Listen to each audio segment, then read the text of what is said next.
আজকে আমরা নবম শ্রেণীর প্রথম পর্যায়ক্রমিক মূল্যায়ন 2026 সালের ইতিহাস বিষয়ের সম্পূর্ণ উত্তর সহ নমুনা প্রশ্নপত্র সেট 4 সম্পর্কে আলোচনা করব।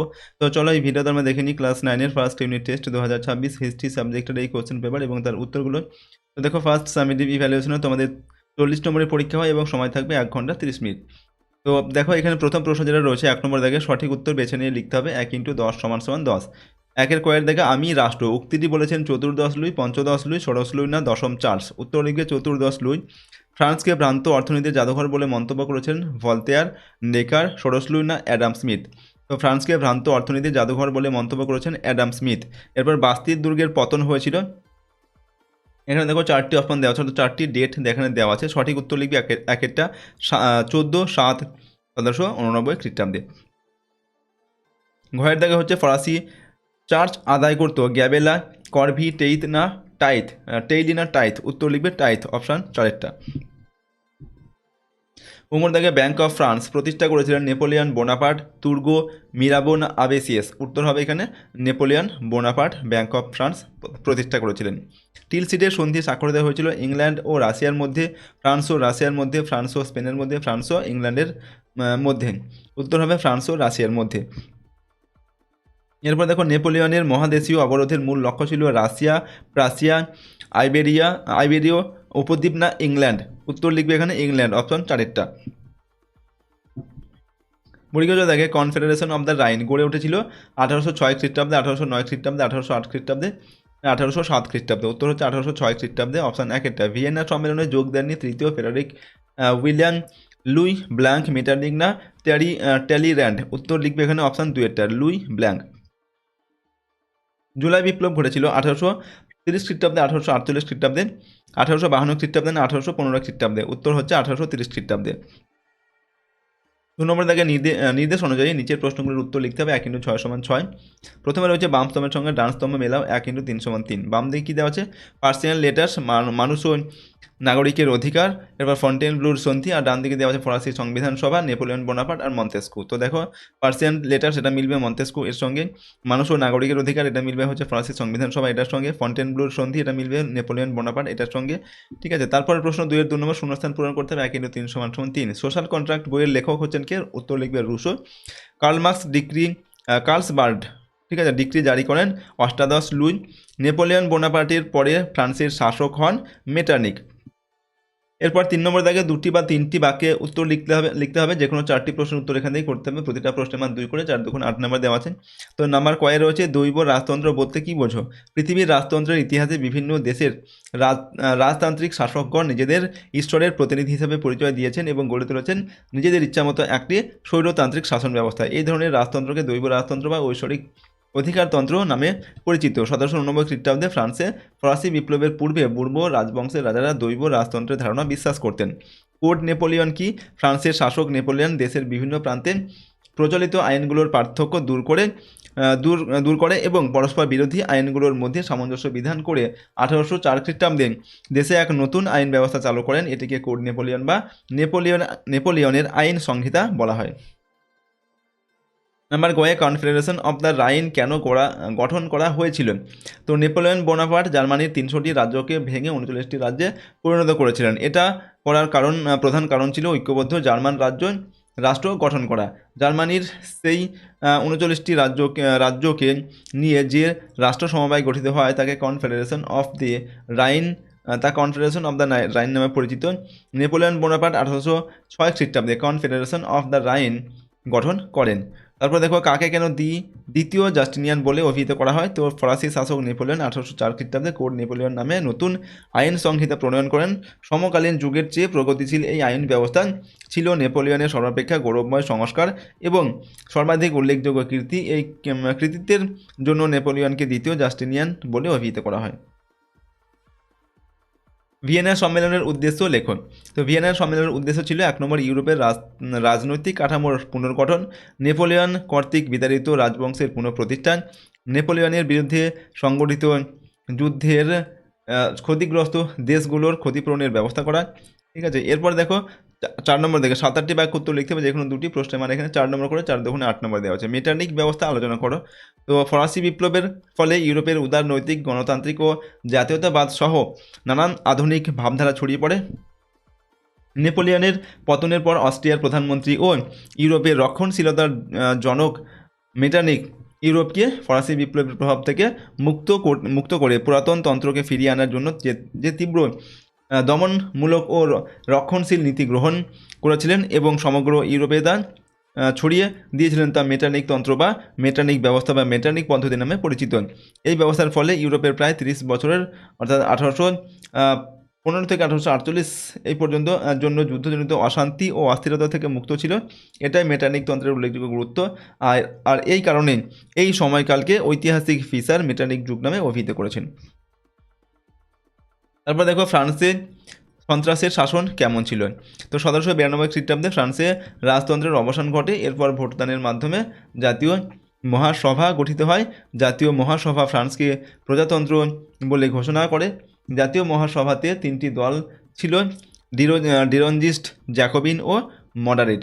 জেরন্ডিস্ট বা নরমপন্থীদের পতন ঘটলে জ্যাকোবিন বা উগ্র বিপ্লববাদী দলের রাজনৈতিক অধিকার প্রতিষ্ঠিত হয়। জ্যাকোবিনরা সীমান্তের শত্রু সেনা ও দেশের ভেতরের প্রতি বিপ্লবী বিদ্রোহের মুখোমুখি হয়। তখন তারা প্রজাতন্ত্রকে রক্ষার শপথ নেন এবং এক জরুরি শাসন ব্যবস্থা প্রবর্তন করেন।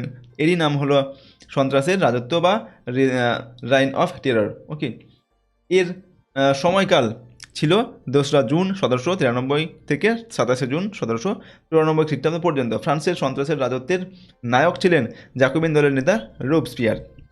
এরপর নেপোলিয়নকে বিপ্লবের সন্তান বলা হয় কেন।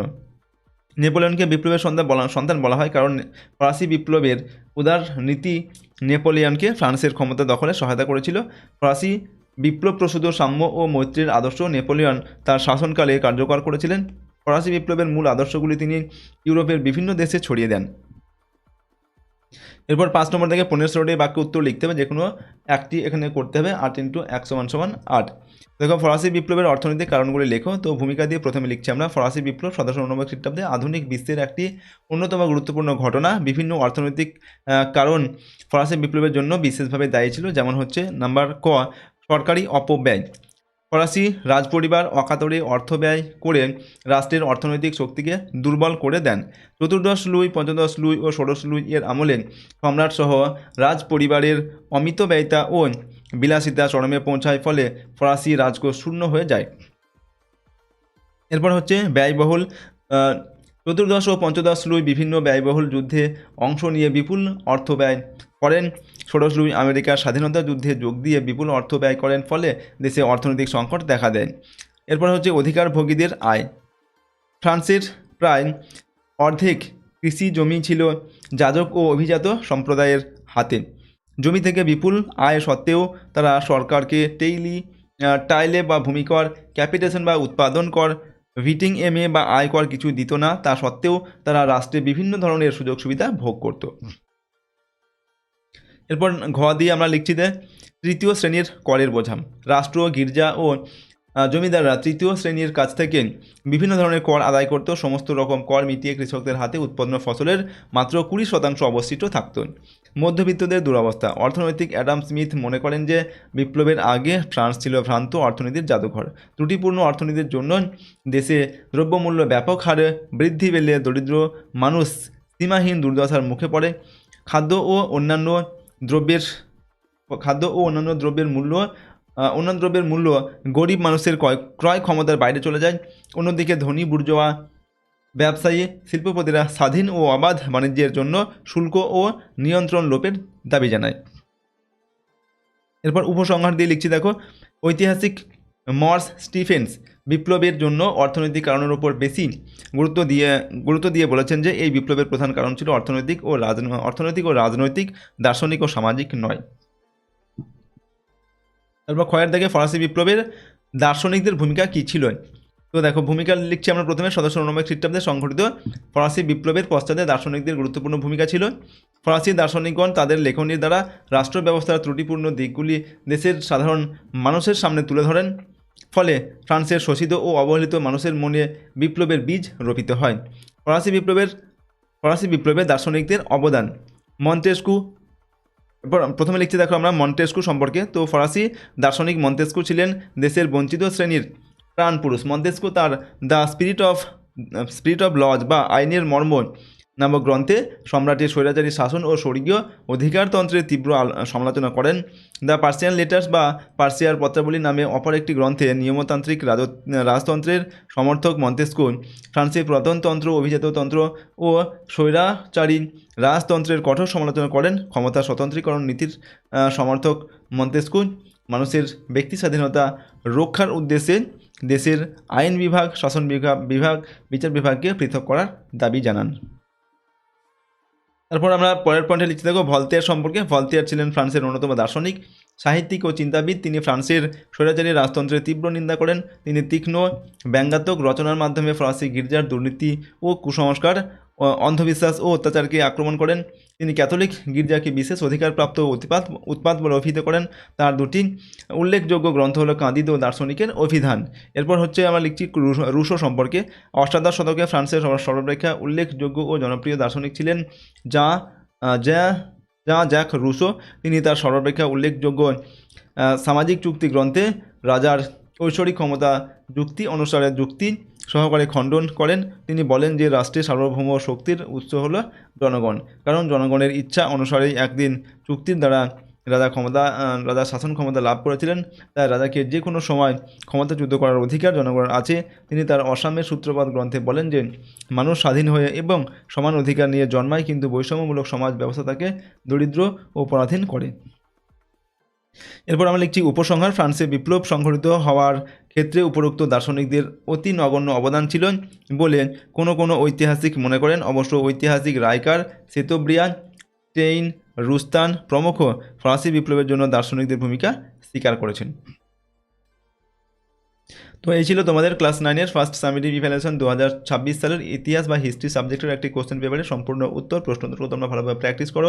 এর আগে যে 3টি সেট দিয়েছি আমরা, সেগুলো তোমরা ভালোভাবে প্র্যাকটিস করে নেবে। এই 4টি সেট তোমরা ভালোভাবে প্র্যাকটিস করো। এর মধ্যে থেকে সাধারণত প্রশ্ন আসে, ঠিক আছে।